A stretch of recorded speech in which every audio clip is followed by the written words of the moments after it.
W- welcome, everybody. This is Anthony Rose and Mr. Remedy, and you are watching another show on the Round Table Remedies. And I'm super excited today. We're going to be talking about breaking habits. And so, what's a habit that you've been trying to break? And in a moment, I'm going to allow in speaker rotation our speakers just to say hello and let us know where they're calling from. Jim? Hey, how you doing, Anthony? Thank you very much for having me on your show. I'm calling from New York City. Happy to be here tonight. Welcome. Frank, welcome again. Hey, Anthony, great seeing you again. Calling from New York, and we got a lot to talk about tonight. Yeah, we do. And tonight's topic, we're talking about breaking habits. And there's some good habits, there's some bad habits, and we're gonna have some fun today. And Francesca, you're gonna be anchoring us in tonight. So welcome. I know you're working all day Thank today, you. as a lot of us are, and just literally coming off, just shooting over here. I want to say thank you so much. How you feeling today? I'm feeling great. Thank you so much for having me. I'm excited to be here again. I'm coming from New York, so excited to talk about habits. Awesome. The Roundtable Remedies was created to inspire, connect, and educate you on real people, real stories, real challenges, and these takeaways that you may learn from our remedies to you. And so today we wanted to talk about breaking habits. And leading into 2021 in January, we were talking about taking the challenge and taking the challenge of manifesting your destiny and taking the challenge of just living and pushing forward. In February, we were talking about, making the adjustments and what are some of those adjustments you have to do. Well, in March, we want to continue that conversation. And so, habits. What are some habits, guys? Jim, when you're talking about habits, what is habits? What does that mean to you? Well, it means things that you do a lot of that you get repetitive on, and the truth of it is whether they're good habits or bad habits, you try to teach yourself good habits, but in a lot of ways we slide into teaching ourselves bad habits, and those are things. The biggest thing is you have to be aware of it. You have to know that that's what you're leaning into, and then see if you can shake it up and try to break it. Um, I guess the habit that I'll talk about is uh, being oh, I can't think of the word now. Procrastination. Yeah, Yeah. yeah, being to procrastinate. You're procrastinating. You get up, especially in the environment we're in. We're home more. We're not doing as much. You work from home. Things don't have the importance that they used to have when you're getting out, running around, and doing the things you normally do. And so I think I'm as guilty as anybody. I procrastinate a little bit more than I should. And the thing about that is that procrastination turns into laziness if you allow it to. And so you really have to make sure you're careful not to get into a lazy lifestyle where it doesn't matter. It's okay to just whatever, put it off. And I think the real way of trying to break procrastination is give yourself small tasks, give yourself small goals in which to achieve. Um, as an actor, I'm constantly trying to learn. I still take acting classes, and the things are nothing is super important to do, but yet for me to get better, I need to put importance on it. So, something that I've done recently is I've decided I wanted to work on a scene. So, what does that take? Well, I've got to go and talk to somebody about being a scene partner. So now I have somebody to work with. Now we're going to discuss what we want to work on. So hey, now I've got a goal. Now I got something to get a little excited about. Well, once we pick out the scene, then I got to go read that play if I'm doing it from a play. Well, what does that take? Well, I don't want to just do the scene and only read the scene and then that be it. I need to know all of it. So I order it from the library.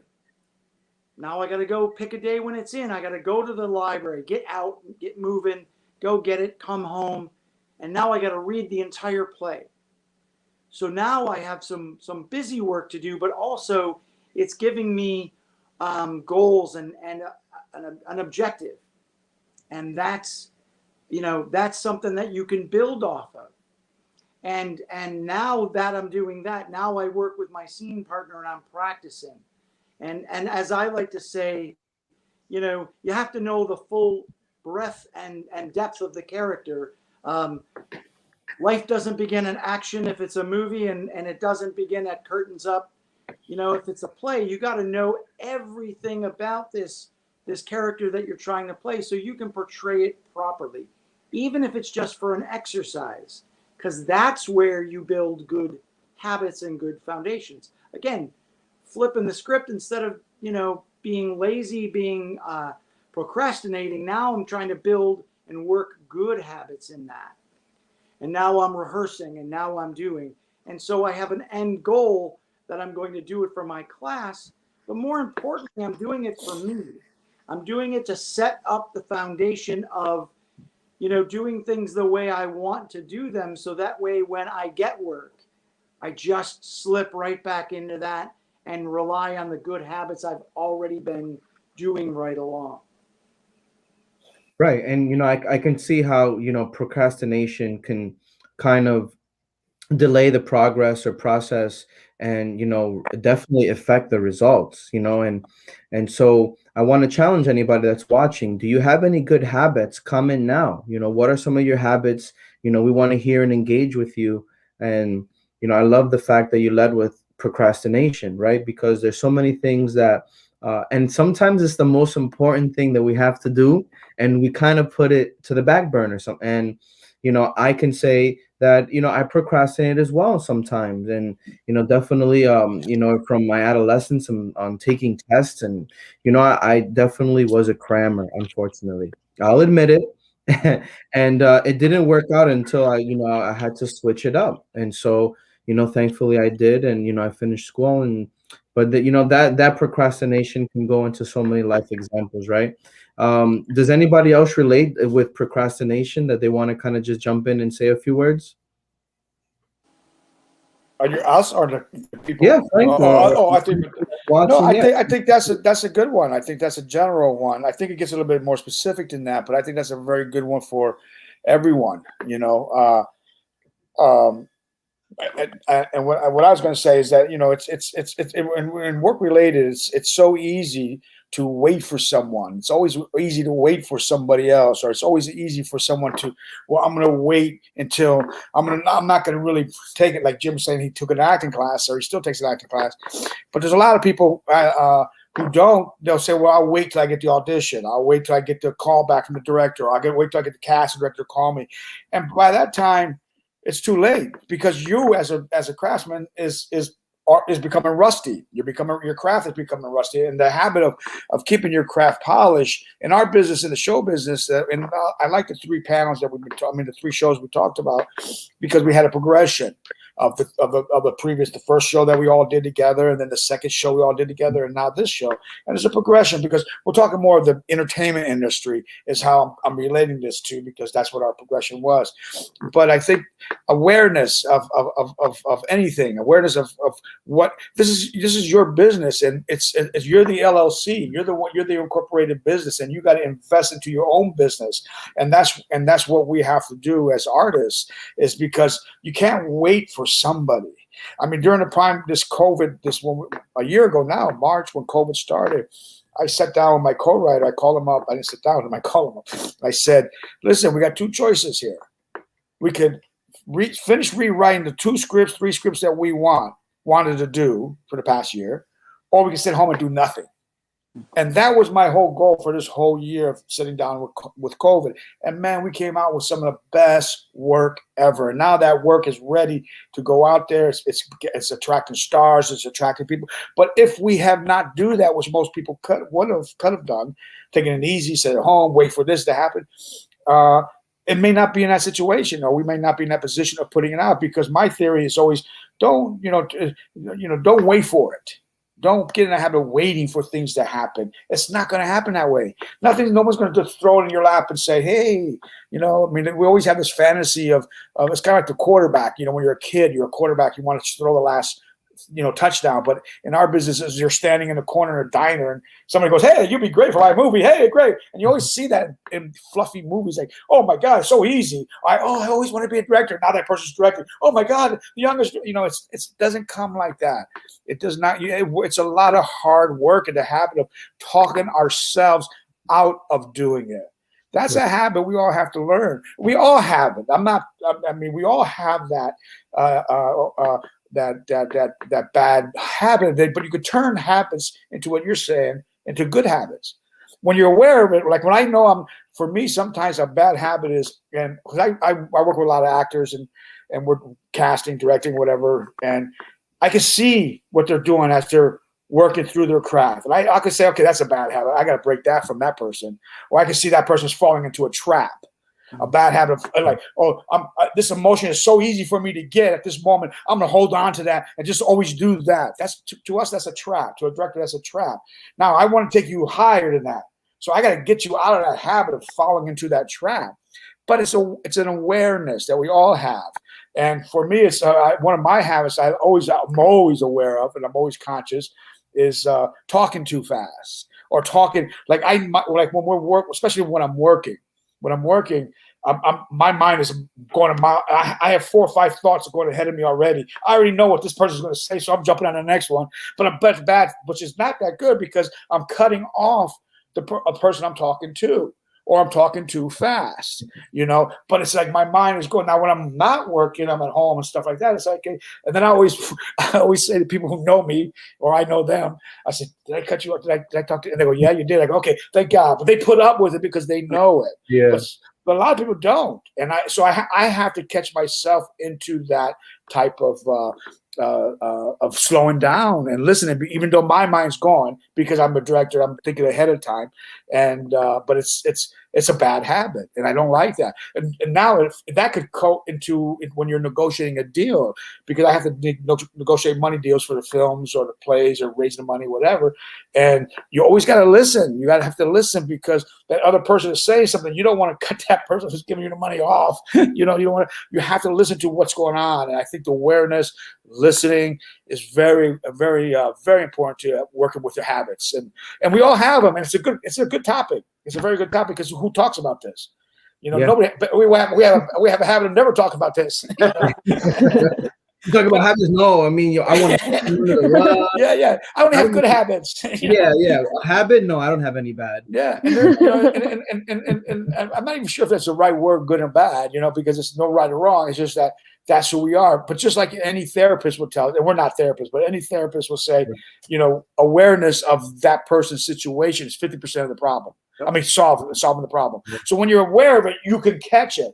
Like, I think I know what Jim was talking about because we had kind of had that conversation before about the script, and it's when you're aware of it, you have people you can talk it out to, and that your friends and stuff, and then you could become aware of it. But those are my thoughts on that. Yeah, what? So, do Jim or Francesca, have you ever in any of your roles was talking too fast? Like, did you ever feel that did anyone ever have to tell you slow down? Yeah, I was literally just on a session before I came on here and they were like, "You're talking too fast." So like 3 times I had to do a line again because they were like, "Slow it down." And then when I got it, they were like, "Okay, that's the speed we want for the rest of the session." So yeah, I talk too fast when I am nervous or like don't know what I'm saying, especially for me, I do a lot of voiceover and you don't just see a script beforehand. So it's like improvising and just reading the lines there. And today the session happened to be very technical with a lot of like military jargon and stuff like that. So I was never in the military. I don't really know that. But so I would like read the script and I'd be like, okay, well, maybe if I talk faster, they won't know that I'm messing up. So I just like streamlined through it and they're like, "No, we caught you. You need to slow down." So yeah, I talk fast all the time when I'm nervous or afraid of something. No, that's so funny, and it's so important, right? We're talking about breaking habits, and for those that are watching, we want to challenge you. Take the challenge, engage with us. We're over here just venting to you about some habits that we're aware of, right? Like Frank mentioned, they're not good nor bad, but 50% is knowing, and so if we know what habits that we need to make the adjustments on, how can we make those adjustments? So thanks so much, Frank, for bringing us that message. And sometimes when you're working with an actor, sometimes like when we were talking about, I was talking about the trap. When they fall, I see they're falling into the trap, and I know they're going to go there, and I know they want to stay there, and they want to stay there, and they want to stay there. So sometimes my fast talking, and cutting them off is good for them because they're trying to give me an excuse. No, I think I feel no, you don't. You don't feel good. I need you. And so it's like so it works both ways. So yeah, habits work both ways for you. Especially when you're trying to visualize something and you're trying to take someone and coach someone down, and you kind of know where they're not going down where they should be going. And I think that you have to accept that. You have to be able to accept constructive development.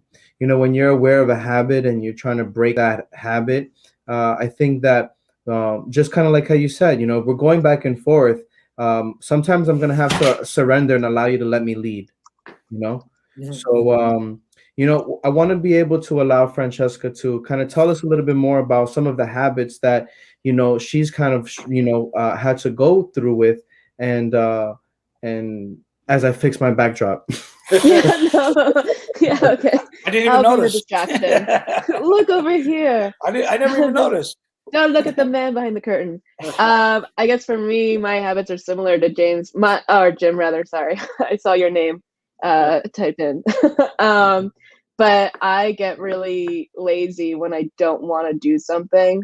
If I really just don't like it, or am afraid of it, or just don't want to deal with it, I will just put it off. I will procrastinate, but I will also just not do the work.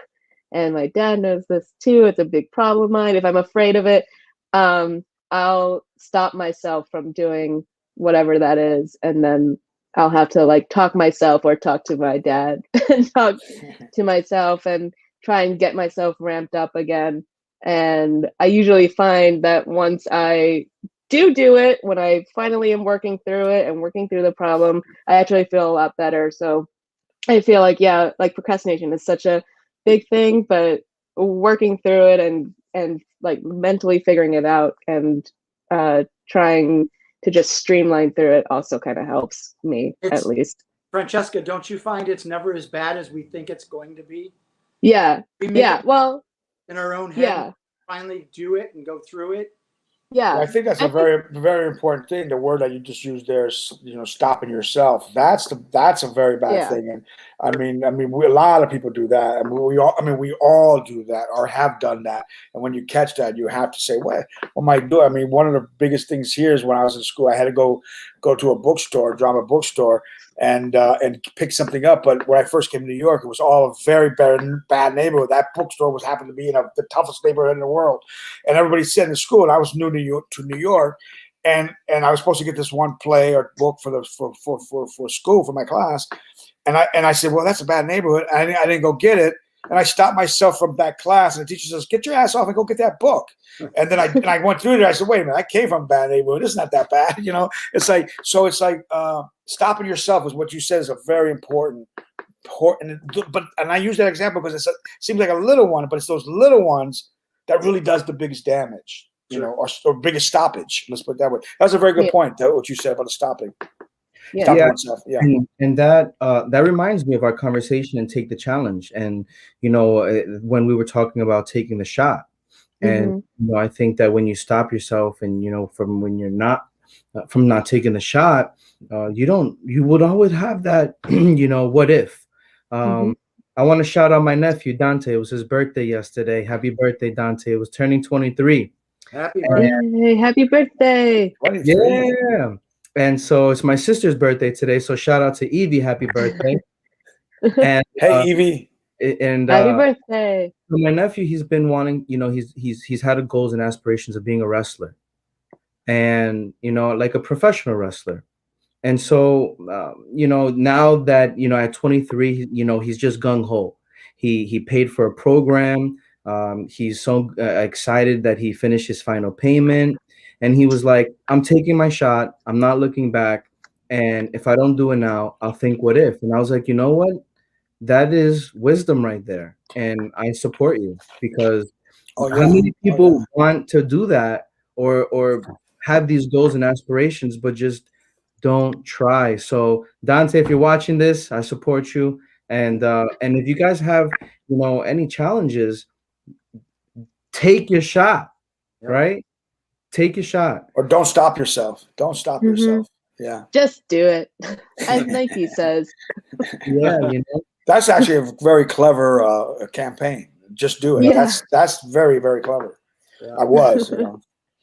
So Jim, kind of circling back, I want to ask you a question, right? What would you say to someone right now that is watching this, and uh, is kind of afraid of just taking their shot? Your fear is bigger than what you're afraid of. It's the things that we have to do are never as bad as we think they're going to be. The things that are holding you back, it's the reality of that is not to equal to the fear.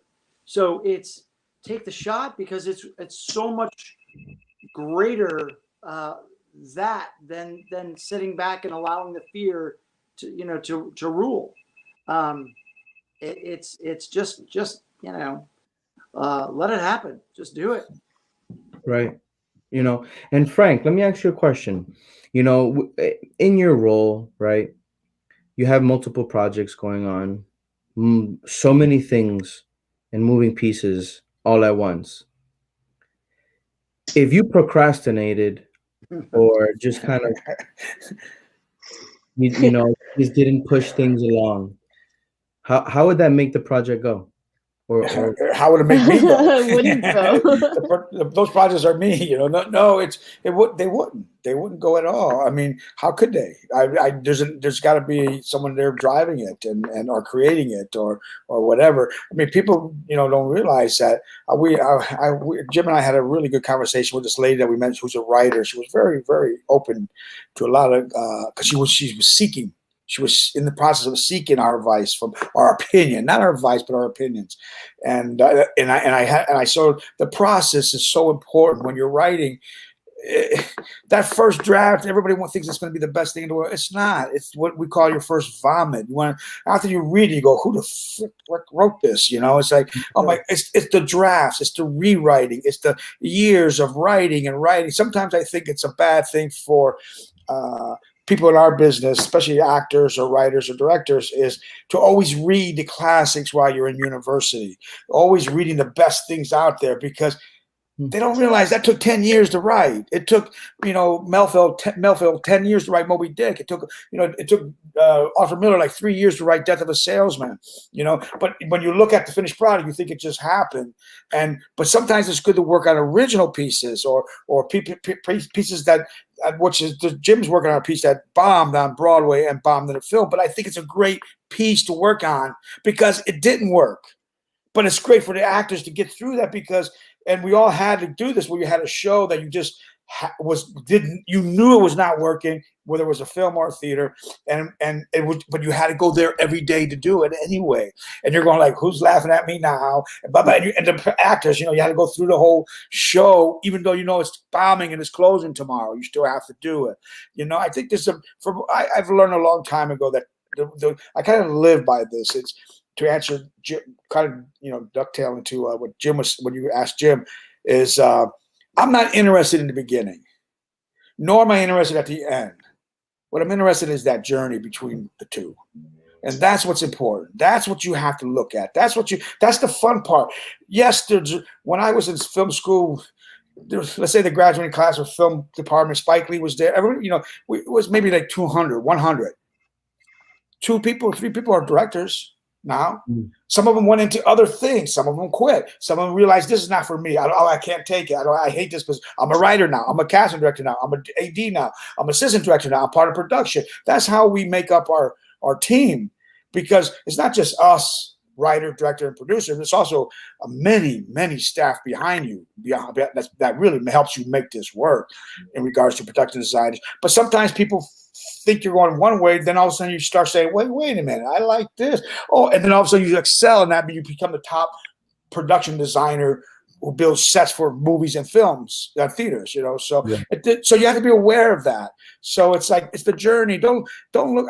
When I write, I know I want to begin and when I write, but then it's the hardest part to write is the journey. That's the act 2, act 3. That's where people are going to say that, that's. But like I was talking about earlier today about rewriting with my co-writer, and it's 100 times better than what it was before, after 15 drafts before. And now it's like, now it sings to you. And that's the process that we have to understand. That's the journey that you have to take. And there's hurdles that you're gonna have to jump and jump. So I guess you bring another good point as I'm listening to you, right? Is because sometimes people procrastinate because they know that the end result may be a little bit further than what they would want. The end result is always further. When you get to that end, you're going to find out the new beginning. When you get to that end, yeah. But the thing is that there's no end result. I mean, procrastinating is really comes down to an excuse. Mm-hmm. It's an excuse not to do it. Okay, and you find ways not to do it. Right. So to me, that's more or less that's what that is. So thank you so much. Those are some detailed points that we don't normally hear and talk about, and about procrastination and going through the process. And Francesca, I wanted to ask you, we were talking a little bit earlier before we jumped on, and you had mentioned this new way of being able to use your voice. Yes. Yeah. So everyone has these. So you have your vocal cords, which is what you use to speak, but you also have something called false vocal cords, which is what a lot of metal singers use. Okay. And it's kind of like, have you ever heard that Mongolian chant that's like, that's like using, it's not like a vocal fry. It's like, I mean, I used to wrestle back in the day, so this is something you definitely have. Yeah. Keeping this going, but so I get it. Yeah, but it allows you basically to use, if by using your false vocal cords, you can use them to like do extraneous vocal sounds. So like for video games, we have to do a lot of like screaming and stuff like that. And it's like a lot of, I think we did 250 cues today of just screaming. So it's a lot of pressure on your voice. If you use the false vocal cords, obviously I can speak. You won't lose your voice and it's a lot less strain and you don't feel as tired. So it's really interesting. I just learned it the other day. Now, or not the other day, like a couple of months ago. During the pandemic, I learned it and it was great. And I was like, my life has changed. Hold on though. Hold on. This is so beautiful. If you guys just witnessed this right here, right? So we were talking about taking the challenge, right? We talked about making the adjustments and we talked about breaking habits. And so you took the challenge during the pandemic to continue to work, right? We evolved since January. You got new voice sets. You started to work from home more. You realized that the voiceover industry would be able to adapt and grow remotely. So there was a lot of adaptation there. And now, today, you kind of just threw your hands in there like it was just funny. Yeah. You learned a new technique that during your process will allow you to work smarter, less harder, less strain, and like this is exactly what we wanted on the show. And as we were going and I listened to it and I was listening for these cues and I was like, this is the real life transition. Like you lived the roundtable remedies of breaking the habit and making the adjustment and taking the challenge. How awesome is that? Let's give her a round of applause all together. Thank you. Planned it. Thank you. This is how I planned it. that. Because that it takes courage, right? You could have stopped. You could have said, I'm gonna have to change my careers. You could have said, oh, I don't want to do this, or and you braved it out. Yeah. That was pretty cool. Well, I also think that like life kind of pushes you in certain directions and the universe will respond to the way of that you act in certain things. Like I don't think there was any way, if I wanted to continue working in the industry that I'm working in, if that I could not transition with it, because they were continuing and plowing forward anyway. And then I just made the decision to learn as well, as like Jim was saying, because I think you have to constantly be learning, or else you're just going to be sitting there doing nothing. And it only helps to help you grow. So yeah, I think the universe was like, well, we have this horrible thing that's happening. What can we do to kind of help you move forward? And you also have to take the reins in your hands too. No, absolutely. And now we're coming down to, the wire. This is the point of the show where we're going into our final thoughts. Already? And tonight we were giving some real good remedies on, how to be aware of habits. And so in speaker rotation, I want to give you guys an opportunity to kind of close this in and your final thoughts on breaking habits. Okay. Jim?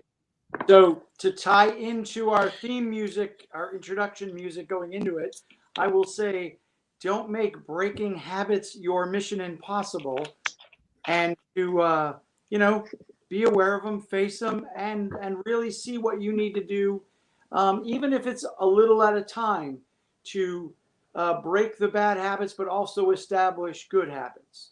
And they're never as bad as you think they're going to be. It's never as hard as you think it's going to be. It just takes an effort and time. Effort and time. Thank you for that. Thank you for joining us, and I'm sure we'll see you again. And it's always a pleasure. Thank you very much. Thanks for having me. I'm next. Yeah, I'm just thinking about because I want to say it with a very funny note. When you get rid of all your habits and your techniques, or you let it all go, and you finally get into the work, you lose yourself into the work. I mean, you really lose yourself into your work, and that's the joy of the execution of what we do. And I'll just tell you a quick little funny story. One time, my co-writer and he's been my co-writer for 16 years. We've been working, and there's this one movie we're working on, and we had to find a way to dump a character's body, but we want, and that was the character, that was the scene. That was the scene that we had. The scene was that one character was saying to the other, well, how are we going to get rid of it? Blah, blah, blah, blah. So we're going over and over, myself and the writer are going over and over this scene. And then, we couldn't get it. And I'm saying, what, this is just too boring. Blah, blah, blah, blah. It's too cliche. And then one time I said, okay. So we were working on it, and we couldn't get it. So I left him. I was driving home from New Jersey to New York City. That's where he lives. And I stopped off in a Chinese restaurant. And I'm setting a takeout. So I'm sitting in there because I was really hungry. I knew I had a 2-hour drive. So I sat there and ordered some food. I'm sitting down there and I'm talking to him. Now I'm stuffing myself because I'm so lost into the work. I'm stuffing myself with whatever, egg roll, soup, whatever I'm drinking, eating. I'm going like, no, listen to me.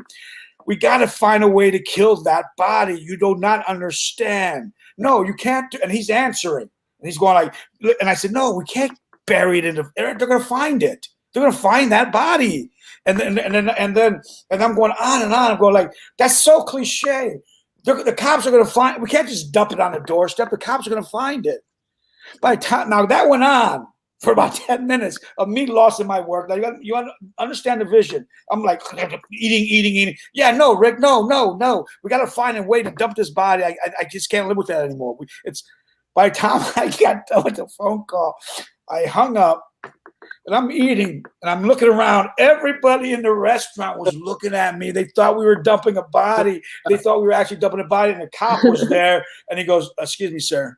You mind standing up? I went, what? What? He goes, please get up, sir. And there's this lady who called the cops, and she's like looking at me like he dumped a body. He's dumping a body. I'm like, no, your officer, you don't understand. And then I finally told him, and Rick always answers my phone call. Always. He takes me outside. I said, no, let me get the writer on the phone. I get him on the phone. He decided to take a shower. He didn't answer the phone call. And so the cop, and then I showed him my website. I showed him everything about it and stuff like that. He started laughing. But that's getting lost into the work when you get rid of your habits so you can enjoy the execution of the work that you do. And that's the point. And for us, that's the blessing. When you're into that moment, you're like, they call it in the zone for an athlete or whatever. When you're in that, you just feel, that's when you know you broke that habit. You're doing the work that you're there to do. Mm-hmm. I love that. And you know, when you're in the zone, you're feeling everything out. You know, it's the greatest thing in the world. It's really, and then when it's over, it's like, oh man, and it's over. You go, now I want to do that again. You know. So. Yeah. Sometimes in these shows, I'm like, we're in the zone, and I have to kind of watch it on repeat and kind of pick it up, and it's really, really important to just kind of let yourself be in that moment and be in that moment. Yes, and that's getting rid of all the stuff that's stopping you, you know, or you know that you're used to doing traps, you know, you know. So anyway, thank you very much. No, well, look, thank you so much, and you know, we're keeping this theme. I'm sure we're gonna hear from you and see you again. And you know, you guys have a village here, so thank you again. Thank you, Francesca. You know, what are your thoughts for this evening? I guess because I'm such a creature of habit and I'm so used to stopping myself. I think Frank said it really well. It's just getting through the work and pushing through it and knowing and analyzing and realizing that that's what's happening and figuring out why that's happening. And once you do and are able to work through it, you feel just so much better for having done it and accomplishing it to begin with. And then, like Jim was saying, you're just like, well, why was I so worried about that? Or why didn't I do that earlier? So I think really just giving yourself the okay to feel whatever you're feeling and then plow through and get the work done so that you can have those moments of pure zoning out in the work. Well, you heard it here, folks. Here we go. I hope that good song. I hope you guys learned something today. I hope you have fun on the show. You know, don't procrastinate. Take a shot. Don't do it. Learn something new. The quote of the show tonight: we first make our habits, and then our habits make us. This is by John Dryden. Again, this is Anthony. You're watching on the Roundtable Remedies. Go in grace, go in peace. Have a good night, everybody. Thank you. Thank you so much. Good night.